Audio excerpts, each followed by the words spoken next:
تخيل تبقى شغال عامل نظافة، بتصحى كل يوم الساعة 4 الفجر والناس بتتجنب تمشي جنبك، وبعد 10 سنوات تبقى صاحب شركة قيمتها ملايين. إزاي ده حصل؟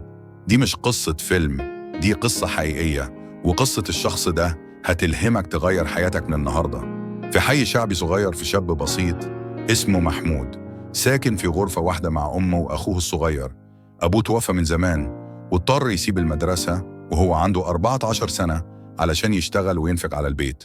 أول شغلانة اشتغلها عامل نظافة في مصنع بلاستيك. كان بيشتغل 12 ساعة في اليوم، بياخد أقل من 800 جنيه في الشهر. الناس ما كانتش بتبصله، ولما بيمشي في الشارع الكل بيبصله كأنه شفاف، بس جواه كان في نار. كان بيحس إنه مش هيفضل كده طول عمره، وكان بيقول لنفسه كل يوم: أنا مش هكون ضحية الظروف، أنا هكسرها.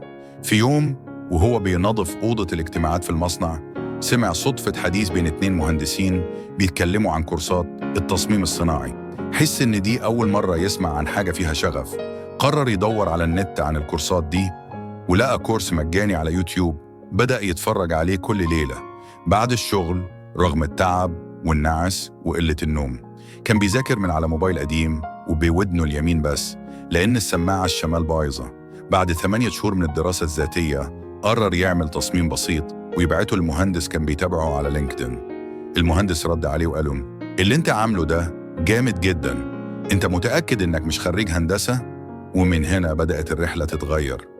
المهندس ده رشحه يتدرب في شركة تصميم ناشئة، ورغم انه ما عندوش شهادة اشتغل كفريلانسر وبدأ ياخد أول مرتب حقيقي 1500 جنيه في الشهر من تصميم واحد. مع الوقت اتعلم برمجة وتسويق وتواصل، وبعد 5 سنوات شغل وتعلم وفشل وأيام بعد السقوط أسس شركته الخاصة في مجال المنتجات الذكية.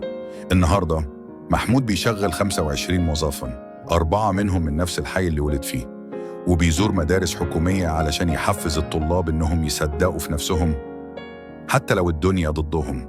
القصة دي مش عن محمود بس، القصة دي عنك. يمكن انت دلوقتي في الأسفل، بس ده مش مكانك الأخير.